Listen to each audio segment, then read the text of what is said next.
You walk into a room full of people.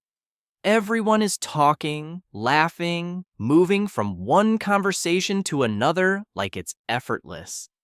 And somehow, everyone seems to understand something you don't. Not because you're not smart, and not because you're not trying, but because the world you're in wasn't designed for the way your brain works. This is what the world can feel like for some autistic people. Imagine hearing everything at once: the hum of the lights, the sound of footsteps, distant conversations, a chair moving, someone coughing. For most people, these sounds fade into the background. But for some autistic individuals, nothing fades. Everything arrives at the same volume, at the same intensity, at the same time. It's like your brain has no filter, no way to lower the noise. What others call normal can feel like chaos, like your senses are constantly overloaded without a pause button. Now, imagine trying to talk to someone in that same environment. They say something simple, something that should be easy to respond to. But your brain doesn't just hear the words, it starts analyzing everything: the tone of their voice, the expression on their face, the way they're standing, the hidden meaning behind what they said. And sometimes none of it connects. Because understanding social signals doesn't always come naturally. While others are just having a conversation, you're trying to decode a language that no one ever taught you. From the outside, it might look like silence, like hesitation, like distance. People might think you're uninterested or disconnected, but on the inside, there's often a constant stream of thoughts. You're trying to keep up, trying to respond in the right way, trying not to say the wrong thing. It's not a lack of effort, it's the opposite. It's effort happening all the time, even in moments that seem simple to everyone else. Then there's routine. For most people, routine is helpful but flexible. Plans can change, schedules can shift, and they adjust. But for many autistic individuals, routine isn't just comfort. It's stability. It's something that makes the world predictable. Because when things change suddenly, even small things, it can feel overwhelming. Not because the change itself is huge, but because unpredictability can make everything else feel out of control. And over time, something else starts to build. Exhaustion. Not the kind that comes from being physically tired. Deeper kind that comes from constantly trying to fit into a system that doesn't match how your brain naturally works. Many autistic people learn to hide their differences. They study how others behave. They copy expressions. They force eye contact. They rehearse conversations in their head. This is often called masking. And while it can help someone blend in, it comes at a cost. Because pretending to be someone you're not every single day slowly drains you. But here's the part most people never stop to think about. Autism isn't just difficulty, it's difference. The same mind that feels overwhelmed by noise might notice details that others completely miss. Patterns, connections, small changes. Things that most people overlook without even realizing it. The same person who struggles with small talk might have a deep, unfocused way of thinking that allows them to understand complex ideas in a way that others can't. For some autistic people, the world feels more intense. Sounds are louder, lights are brighter, emotions can feel stronger. And that intensity can be both overwhelming and powerful at the same time. Because the way they experience the world isn't less. It's just different. But maybe the hardest part isn't the sensory overload or the social confusion. It's the feeling of being misunderstood, of being labeled without being understood. People might see someone as quiet, awkward, or distant, without realizing what's actually happening inside their mind, without realizing how much effort it takes just to get through everyday situations. And that's where everything starts to shift. Because maybe the problem was never the person. Maybe it's the environment. Maybe it's the expectations. Maybe it's the fact that we built a world that only makes sense for one kind of thinking and then expected everyone else to adapt to it. Because when you start to see it differently, you realize something important. It's not about fixing autistic people. It's about understanding them. It's about recognizing that their experience of the world is valid, even if it doesn't look familiar to you. And once you understand that, the question changes. It's no longer, why are they different? It becomes, why did we assume everyone had to be the same in the first place? Now imagine growing up in a world where you're constantly told, directly or indirectly, that the way you naturally are is wrong. Not in obvious ways, not always through words, but through reactions. When the confused looks when you don't respond normally, the subtle distance when you don't fit into conversations, the pressure to behave a certain way, to act a certain way, to be a certain way, and slowly, without even realizing it, you begin to question yourself. You begin to wonder why things that seem so easy for everyone else feel so complicated for you. So you start observing. You start watching how people talk, how they react, how they laugh at the right moments, how they maintain eye contact, how they adjust their tone. You study it like a system. And then you try to copy it, not because you want to be someone else, but because you want to be accepted, because you want things to feel easier, because you don't want to stand out in a way that makes people uncomfortable. This is where masking becomes more than just a behavior. It becomes a survival strategy, and for a while, it works. You start blending in. People start seeing you as normal. Conversations become smoother.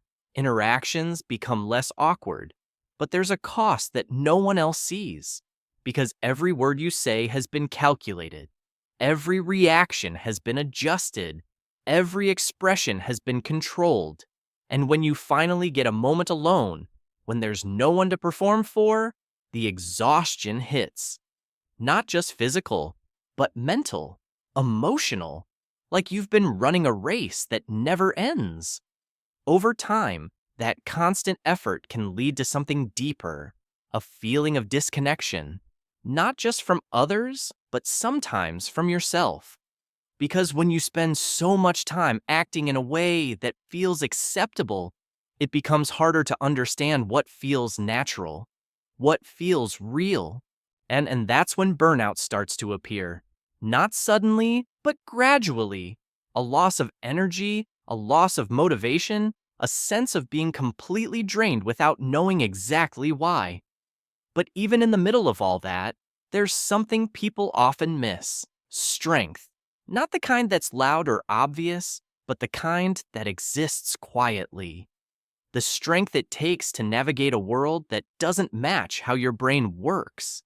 The strength it takes to keep trying, even when things feel overwhelming. The strength it takes to process a world that can feel too loud, too fast, too unpredictable. And then there are moments that most people never notice. Moments where something simple becomes meaningful. A quiet space where the noise finally fades. A routine that brings a sense of control. A deep interest that allows complete focus. Where time disappears and everything feels clear. These moments matter because they're not just preferences. They're ways of creating balance in a world that can feel overwhelming. The truth is, autistic individuals don't lack understanding. They often understand things differently, sometimes more deeply, sometimes more precisely. But because that understanding doesn't always match social expectations, it gets overlooked, it gets misunderstood, and instead of asking how they experience the world, People try to make them experience it differently. And that's where the real shift needs to happen. Not in forcing change, but in creating understanding. Because when you take a step back, when you stop expecting every mind to work the same way, you start to see something clearer. Differences aren't flaws, they're variations. And those variations matter. Think about it. Every system, every idea, every innovation that has ever changed the world came from someone thinking differently, seeing patterns others didn't, questioning things others accepted, focusing on details others ignored. And many of those traits are the same ones that exist in autistic minds.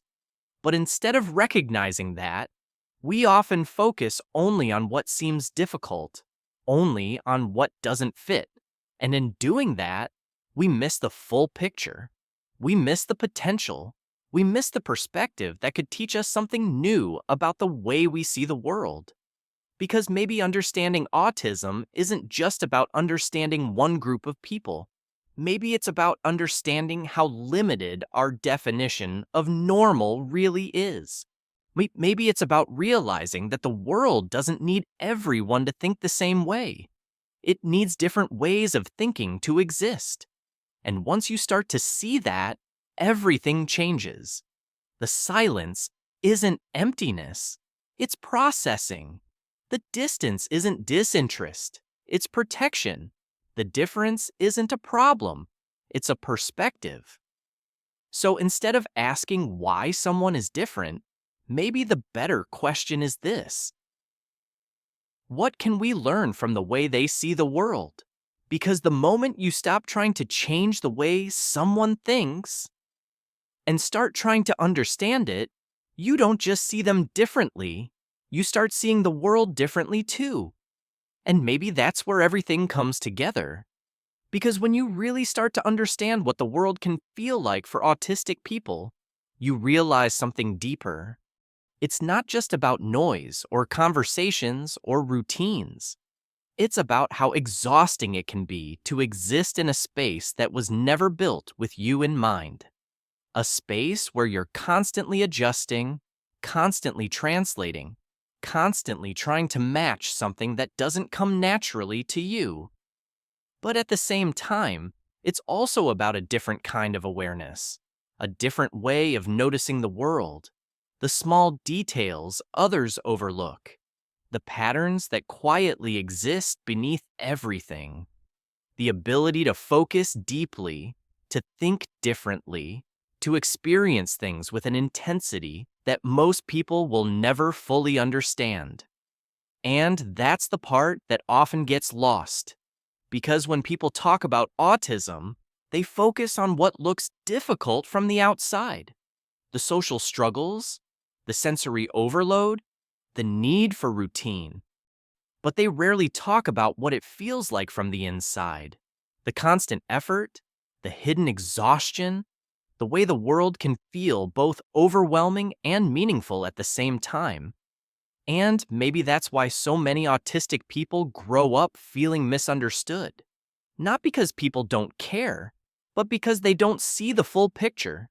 They see the silence, but not the thoughts behind it. They see the difference, but not the depth within it. But imagine what would happen if that changed.